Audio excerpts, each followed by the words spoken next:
নমস্কাৰ স্বাগতম জনাইছো আমাৰ চেনেলৰ অন্য এটি ভিডিঅ'ৰ মাজলৈ পুনৰবাৰ আপোনালোকক এই ভিডিঅ'টোত আমি এটা বৰ্তমান চৰ্চাত থকা এটা বিষয় যিটো আসাম পাৱাৰ ডিপাৰ্টমেণ্টৰ ফালৰ পৰা যিমানখিনি পদ বৰ্তমান মুকলি হওঁ অৱস্থা হয়তো এতিয়ালৈকে এপ্লাই আৰম্ভ হোৱা নাই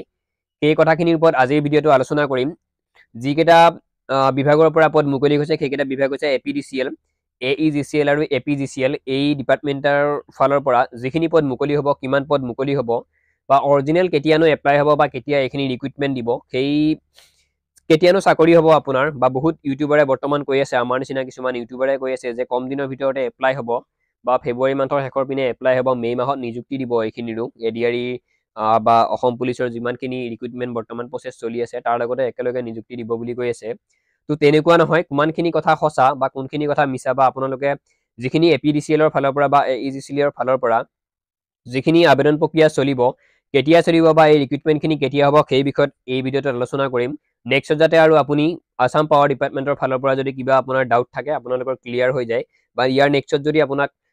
হয়তো কিবা ভিডিঅ'ৰ নটিফিকেশ্যন আপোনাৰ তাত যায় বা পাৱাৰ ডিপাৰ্টমেণ্টৰ ফালৰ পৰা তেতিয়াহ'লে হয়তো আপুনি সেই ভিডিঅ'টো নেচালেও হ'ব আমাৰ ভিডিঅ'টো সম্পূৰ্ণকৈ শেষলৈ চাই থাকক ইয়াৰ পিছত আৰু আপুনি পাৱাৰ ডিপাৰ্টমেণ্টৰ ফালৰ পৰা নেক্সট ভিডিঅ' আপুনি চাব নালাগে সেইটো মই আপোনালোকক একদম ক্লিয়াৰ কৰি দিম প্ৰথম কথা অকণমান শাৰীৰিকভাৱে অসুস্থ মই সেইবাবে হয়তো ভিডিঅ'সমূহ আপলোড কৰাত মোৰ দেৰি হৈ আছে তাৰ বাবে ক্ষমা কৰিব আপোনালোকক কৈ দিছোঁ মই অৰ্গেনাইজেশ্যন নেম ইয়াত উল্লেখ কৰা আছে APDCL AEGCL আৰু APGCL তাৰ next name of department power department Assam উল্লেখ কৰিছে এইখিনি কথা ইয়ালৈ হয়তো আপোনালোকৰ ক্লিয়াৰ হৈ গৈছে টোটেল পোষ্ট 5000+ বুলি এক্সপেক্টেড এটা আশা কৰা হৈছে যে টোটেল পোষ্ট বৰ্তমান 5000 উল্লেখ কৰিছে নটিফিকেশ্যনখনত যিখন নটিফিকেশ্যন প্ৰকাশ পাইছিল আজি কিছু মাহ পূৰ্বেই সেইখনত 5000 বুলি উল্লেখ কৰিছে কিন্তু বৰ্তমান APDCLৰ ফালৰ পৰা যিখিনি খবৰ আহি আছে বা সেই খবৰখিনিত তেওঁলোকে উল্লেখ কৰিছে যে 5000ৰ লগত আৰু যোগ হ'ব পদৰ সংখ্যা কাৰণ বৰ্তমানো পদ খালী হৈ আছে APDCL AEGCL আৰু APGCLত সেইবাবে আপোনালোকক কৈছোঁ 5000 বুলি আপোনালোকে এটা এক্সপেক্টেড তেওঁলোকে ধৰি দিছে কিন্তু তাৰ নেক্সটো আৰু পদ ইয়াত প্লাছ হ'ব যোগ হ'ব তাৰ নেক্সট আপোনালোকৰনো কি পদ খালী হ'ল বহুতে ভাবি থাকে যে APDCLটো কেৱল কাৰেণ্টৰে কাম নেকি বা পাৱাৰ ডিপাৰ্টমেণ্ট বুলি কওঁতে আমাৰ যিখিনি কাৰেণ্টৰ কাম সেইখিনি কথাই আহে কিন্তু সেই ডিপাৰ্টমেণ্টটোত বিভিন্ন কাম থাকে তাত 4th গ্ৰেড কামো থাকে 3rd গ্ৰেড কাম থাকে অফিচাৰ ৰেংকৰ কাম থাকে তো কোনখিনিনো পোষ্ট মুকলি হৈছে কাৰণ বহুতৰ খোকোজা লাগি থাকে APDCL বুলিয়ে তেওঁলোকে ভাবি থাকে APDCL বুলি ভাবোতে তেওঁলোকে কেৱল কাৰেণ্টৰ কাম কৰি ফুৰিব লাগিব হয়তো বা আনৰ ঘৰত বিল দিব যাব লাগিব বা কিবা কিবি সৰু সুৰা অফিচত কাম কৰিব লাগিব সেইখিনি কথা ভাবি থাকে কিন্তু কিমানখিনি পদ মুকলি হৈছে কোনখিনি পদনো মুকলি হৈছে সেই বস্তুটো মই আপোনালোকক একদম তন্নতন্নকৈ বুজাই দি আছোঁ প্ৰথম কথা কোনখিনিনো পদ মুকলি হৈছে সেইখিনি কৈ দিছোঁ ইয়াত পোষ্ট নেমখিনি উল্লেখ কৰি দিছে অফিচ কাম ফিল্ড এছিষ্টেণ্ট সহায়ক ড্ৰাইভাৰ এণ্ড আদাৰ্ছ বুজি পাইছে আপোনালোকে অফিচ কাম ফিল্ড এছিষ্টেণ্ট মানে আপোনালোকৰ এছিষ্টেণ্টৰ পদ মুকলি হৈছে তাত সহায়কৰ পদ মুকলি হৈছে সহায়ক বুলি ক'লে গমেই পাইছে আপোনালোকে 4th গ্ৰেডৰ হ'ব ড্ৰাইভাৰৰ পদ মুকলি হৈছে ড্ৰাইভাৰ বুলি ক'লে আৰু আপোনালোকক হয়তো বুজাই ক'ব নালাগে ড্ৰাইভাৰৰ পদখিনিৰ বাবে এপ্লাই কৰিবলৈ আপোনালোকৰ ড্ৰাইভিং লাইচেন্সখন থাকিব লাগিব আৰু আদাৰ্ছ বুলি কওঁতে আৰু হয়তো বহুত কিবা কিবি পদ মুকলি হ'ব তাৰ বাবে আপোনালোকে চিন্তা কৰিব নালাগে ঠিক আছে ইমানখিনি পদ মুকলি হৈছে আপোনালোকৰ এইখিনি কিমানখিনি কোৱালিফিকেশ্যন লাগে বা কিমানখিনি আপোনালোকৰ এডুকেশ্যন লাগে সেই বিষয়ে মই আপোনালোকক এতিয়া জনাই দিছোঁ কৈ আছোঁ কিমান এডুকেশ্যন কিমান লাগে তাৰপিছত ইয়াত উল্লেখ আছে যিখন নটিফিকেশ্যন হৈছিলে সেইখনত উল্লেখ আছে মোড অফ এপ্লিকেশ্যন অনলাইন লিখা আছে অফলাইন কৰিব নালাগে আপোনালোকে অনলাইন পঠিয়াব লাগিব category Assam government job location Assam power ডিপাৰ্টমেণ্টৰ ফালৰ পৰা যিহেতু পোষ্ট মুকলি হৈছে সেইবাবে আসামতে আপোনালোকৰ জব হ'ব আৰু ক'ত বেলেগত হ'ব সেয়া অসমৰে চাকৰি অফিচিয়েল ৱেবছাইট আপোনালোকেও চাব পাৰিব বিভিন্ন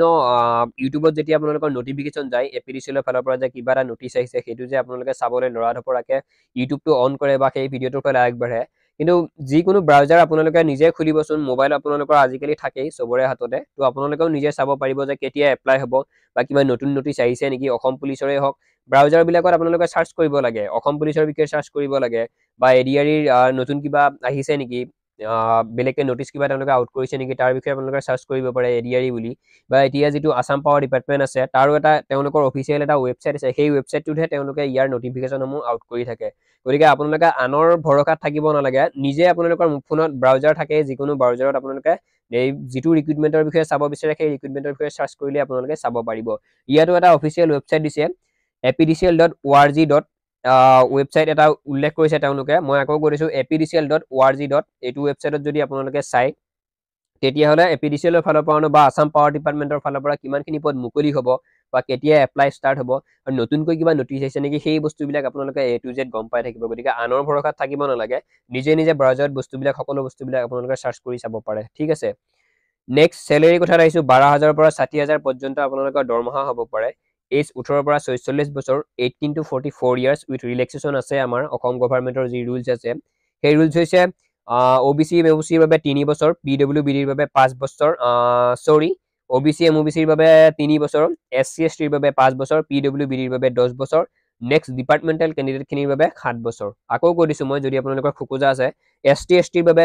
5 বছৰ OBC ৰ বাবে 3 বছৰ PWBD ৰ বাবে 10 বছৰ নেক্সট ডিপাৰ্টমেণ্টেল কেণ্ডিডেটৰ বাবে 7 বছৰ এইখিনি আপোনালোকৰ ৰিলেক্সেশ্যন পাব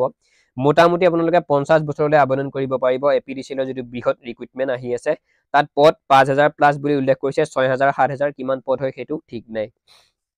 এতিয়া আছে এডুকেশ্যন কোৱালিফিকেশ্যন আটাইতকৈ ডাঙৰ কথা কাৰণ অকনমান কিছুমানে কিবা অকনমান এডুকেশ্যনৰ কাৰণে তেওঁলোকে এপ্লাই কৰিব নোৱাৰা হৈ পৰে বা বয়সটোৰ কাৰণে সেইটো বাবে আটাইতকৈ ডাঙৰ কথা বয়সটো আৰু এডুকেশ্যনটো তো এবাৰ এডুকেশ্যন কোৱালিফিকেশ্যনলৈ আহিছো আপোনালোকৰ মাজলৈ এডুকেশ্যন কোৱালিফিকেশ্যন 10 12 ডিগ্ৰী আপোনালোকৰ যিমানখিনি এডুকেশ্যন কোৱালিফিকেশ্যন আছে কোনো কথা নাই যদি আপুনি 10 পাস কৰিছে তেতিয়া হলেও আপোনালোকে আবেদন কৰিব পাৰিব যদি 12 পাস কৰিছে তেতিয়া হলেও আবেদন কৰিব পাৰিব যদি ডিগ্ৰী আপোনালোকৰ কমপ্লিট আছে BA BSc BCom যদি আপুনি কমপ্লিট কৰি থৈছে কোনো কথা নাই যদিহে আপোনালোকৰ কম্পিউটাৰ সাৰ্টিফিকেটো আছে তাতো আপোনালোকে এপ্লাই কৰিব পাৰিব কেইটামান পোষ্টত কম্পিউটাৰ সাৰ্টিফিকেট বিচাৰিছে তেওঁলোকে লগতে যদি আপোনালোকৰ কম্পিউটাৰ সাৰ্টিফিকেট নাইও যদি আপোনালোকৰ কম্পিউটাৰৰ ওপৰত অকনমান হনো নলেজ আছে তেতিয়াহলে সেই কথাখিনি আপোনালোকৰ খুব ভাল কথা বুলি ক'ব লাগিব কাৰণ ইয়াত নোটিফিকেশনখনত এনেদৰে উল্লেখ কৰিছে যে কম্পিউটাৰৰ ওপৰত নলেজ থকাটো তেওঁলোকে বিচাৰিছে বা বৰ্তমানো যিমানখিনি চাকৰি প্ৰসেস চলি আছে এডিআৰি গেট 3 গেট 4 হওক বা যিয়ে ৰিক্ৰুটমেন্ট নহওক তাত যদি আপোনালোকৰ কম্পিউটাৰ নলেজ থাকে বহুত ক্ষেত্ৰত ভাল সাৰ্টিফিকেট আপোনালোকৰ আছে নাই হেতু পিছৰ কথা যদিহে কম্পিউটাৰ নলেজ আছে সেয়া আপোনালোকৰ বাবে বেটাৰ এতিয়া আহিছো নেক্সট আটাইতকৈ শেষৰ পইণ্টলৈ যিটো বহুত মানুহে কৈ আছে যে এডিআৰিৰ লগতে ইয়াৰো ৰিক্ৰুটমেন্টখিনি একেলগে হ'ব বা 10 মে তাৰিখে ইয়াৰো এপইন্টমেন্ট একেলগে দিব নেকি সেই কথাটো কৈ দিছো আপোনালোকক এটো ইয়াৰ ৰিক্ৰুটমেন্ট বৰ্তমান নহয় 10 মেৰ পিছত যিমানখিনি নতুনকৈ ৰিক্ৰুটমেন্ট ওলাব 15000 নতুনকৈ যিমানখিনি ৰিক্ৰুটমেন্ট ওলাব সেই ৰিক্ৰুটমেন্টৰ লগত এই যিটো 5000 বা 6000 যিমানখিনি পদ মুকলি হয় সেই পদখিনিহে ইয়াৰ লগত একেলগে তেওঁলোকে উলাই দিব গতিকে আপোনালোকৰ কিছুমানে ভাবি আছে যে যিখিনি এডিআৰি গেট 3 গেট 4 ৰিক্ৰুটমেন্ট বা অসম পুলিচৰ যিমানখিনি ৰিক্ৰুটমেন্ট বা আসাম টিচাৰৰ বৰ্তমান যিমানখিনি ৰিক্ৰুটমেন্ট প্ৰসেস চলি আছে তাত একেলগে হ'ব নেকি গোটেইখিনি বুলি আপোনালোকে ভাবি আছে কিন্তু তেনেকুৱা নহয় 10 মেৰ পিছতহে ইয়াৰ এপ্লাই হয়তো ষ্টাৰ্ট হ'ব আৰু 2026 2026 চনত ইয়াৰ ৰিক্ৰুটমেন্ট প্ৰসেস চলিব আৰু 26 ৰ হয়তো জানুৱাৰী ফেব্ৰুৱাৰী মাহৰ ভিতৰত আপোনালোকক এপইন্টমেন্ট দিব তো এপিডিচিএলৰ ওপৰত আৰু হয়তো আসাম পাৱাৰ ডিপাৰ্টমেন্টৰ ওপৰত আপোনালোকৰ হয়তো আৰু কোনো কনফিউজ নাই আপোনালোকৰ হয়তো কনফিউজটো মৰি গৈছে যদি কিবা কনফিউজ আছে মোৰ ভিডিওটোৰ তলত কমেন্ট কৰিব মই আপোনালোকৰ ৰিপ্লাই কৰিবলৈ চেষ্টা কৰিম তো এপিডিচিএলৰ ওপৰত বা আসাম পাৱাৰ ডিপাৰ্টমেন্টৰ ওপৰত সম্পূৰ্ণ ভিডিওটো ইমানেই আছিল চাই যদি ভাল লাগিছে নিশ্চিতভাৱে এটা লাইক কৰিব যদি আগলৈ এনে ধৰণৰ ভিডিওসমূহ আপোনালোকে বিচাৰে আপোনালোকৰ চেনেলটো সাবস্ক্ৰাইব কৰিব তেতিয়াহে এনে ধৰণৰ ভিডিওসমূহ পাব নেক্সট আপোনালোকৰ এডুকেশ্যন কোৱালিফিকেশ্যন কিমান বা আপোনালোকৰ কাষ্ট কি বা আপোনালোকৰ এজ কিমান সেই বস্তুটো আমাৰ ভিডিওৰ তলত কমেন্ট কৰি জনাবলৈ নাপাহৰিব কাৰণ আপোনালোকৰ এজ লগতে এডুকেশ্যন কোৱালিফিকেশ্যন আৰু কাষ্ট চাই আমি আপোনালোকৰ বাবে ভিডিও বনাবলৈ অকনমান উৎসাহ পাও যদি আপোনালোকৰ সেইখিনি বস্তু আপুনি ডাটাখিনি আমি পাও তেতিয়াহলে আমাৰ অকনমান সুবিধা হয় তো সম্পূৰ্ণ ভিডিওটো ইমানেই আছিল আকৌ এবাৰ শেষলৈ চোৱাৰ বাবে পুনৰবাৰ ধন্যবাদ জনাই আজিৰ ভিডিওটিৰ সামৰণি মাৰিছো জয় অসম